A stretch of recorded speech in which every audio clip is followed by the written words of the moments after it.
నందిగం పుష్పప్రియ నందిగం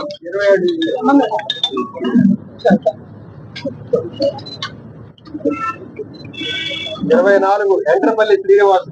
24 ఎంట్రపల్లి శ్రీనివాసు వెనక 26 వీరపరెడ్డి Suman 26 వీరపరెడ్డి Suman 26 Alahari Venu 26 division 27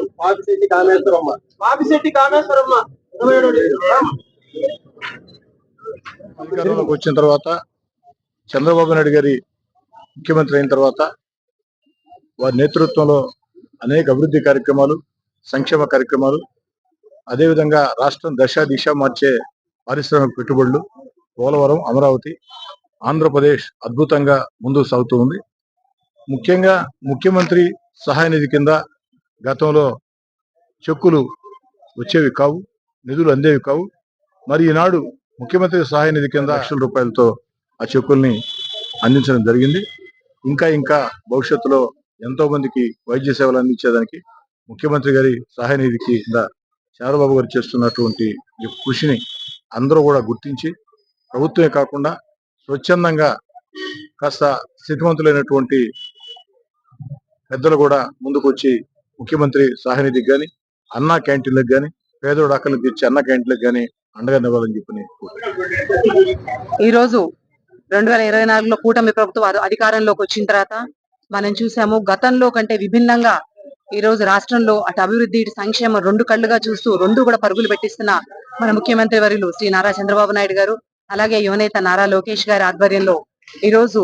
CM relief fund కింద ఎంతో మంది బాగలేని వాళ్ళకి, అలాగే ఆరోగ్యశ్రీ కిందకి రాని వాటిలో అన్నిటికీ కూడా ఈ రోజు ఆర్థిక సహాయం అందజేయడం మనందరం కూడా చూస్తున్నాము. అలాగే మన రూరల్ కాన్స్టిట్యున్సీలో మన శాసనసభ్యులు శ్రీ కోటమిరెడ్డి శ్రీధర్ రెడ్డి గారి ఆధ్వర్యంలో ఈ రోజు మనము 36 లక్షల రూపాయల సీఎం రిలీఫ్ ఫండ్ చెక్కులు పంపిణీ చేయడం జరిగింది. ఇదే కాకుండా